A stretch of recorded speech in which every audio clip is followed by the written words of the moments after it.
नमस्कार, Deshonnati news bulletin मध्ये आपलं स्वागत आहे। जाणून घ्या आतापर्यंतच्या ठळक घडामोडी। यंदा नांदेड जिल्ह्यातील शेतकऱ्यांनी 35,737 हेक्टरवर गव्हाची लागवड केली आहे। यंदा थंडीचा कडाका असल्याने गव्हाची शेती बहरली आहे। परभणीत हजरत सय्यद शाह तुराबुल हक्क उरुसाची जय्यत तयारी। 1 फेब्रुवारी पासून उरुसाला होणार सुरुवात।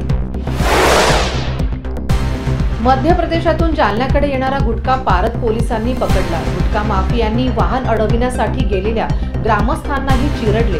पोलिसांना हुलकावणी देत मार्ग बदलणाऱ्या गुटखा माफियांच्या सिनेस्टाईल मुसक्या आवळल्या। 4 लाखांचा गुटखा, 15 लाखांच्या महागड्या कारसह 19 लाखाचा मुद्देमाल जप्त। सायकलद्वारे अयोध्येला गेलेला लल्लादेव श्री क्षेत्र औंढा नागनाथ नगरीत परतला। औंढेकरांनी लल्लादेव यांचे फटाक्यांनी आतिषबाजी व वाजत गाजत मिरवणूक काढून केले जंगी स्वागत। नांदेड वाघाळा शहर महानगरपालिका अंतर्गत असलेल्या कौठा ते असरजन मार्गावरील सिमेंट काँक्रिटीकरण केलेला रस्ता खोदण्यात आला। नळ जोडण्यासाठी रस्ता खोदण्यात आल्याचे सांगण्यात येत आहे।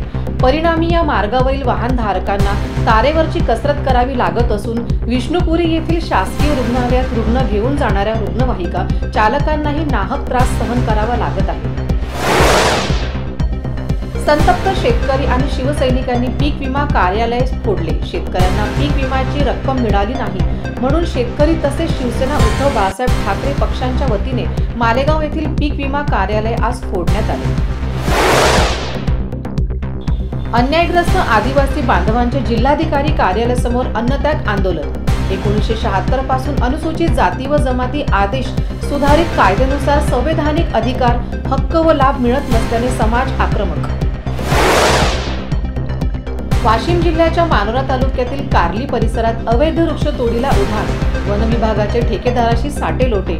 या प्रकाराकडे वन विभागाचे वनपाल, वनरक्षक यांच्यासह अधिकाऱ्यांनी केली डोळेझाक। तुळजापूर रेल्वे स्टेशनच्या 25 गावातील विद्यार्थ्यांचे मेलगाड्यांच्या थांबण्याकरता बेमुदत साखळी उपोषण। उपोषणाचा आज 4था दिवस। युवा सेनेचे चंद्रपूर शहर प्रमुख शिवा विझनकरांच्या मारेकऱ्यांना फाशी द्या।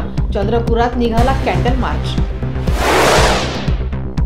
हिंगोली आज कुष्ठरोग जनजागरण रॅली। आज महात्मा गांधीजी यांच्या पुण्यतिथी निमित्त हिंगोली शहरामध्ये कुष्ठरोग जनजागरण रॅलीचे आयोजन करण्यात आले होते।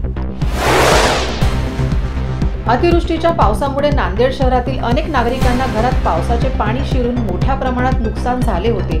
या नुकसानग्रस्त नागरिकांना महानगरपालिकांकडून अद्याप नुकसान भरपाई मिळाली नसल्यामुळे CITU संघटनेच्या नेतृत्वाखाली जिल्हाधिकारी कार्यालयासमोर धरणे आंदोलन सुरू। आम आदमी पार्टी नागपूर शहर तर्फे आक्रोश मोर्चा।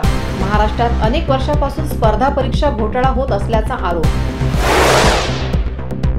याचबरोबर हे बातमीपत्र संपलं। पुन्हा भेटूया नवीन घडामोडींसोबत। नमस्कार। ठळक घडामोडींसाठी देशोन्नती न्यूज चॅनलला सबस्क्राइब करा आणि बेल आयकॉन प्रेस करा।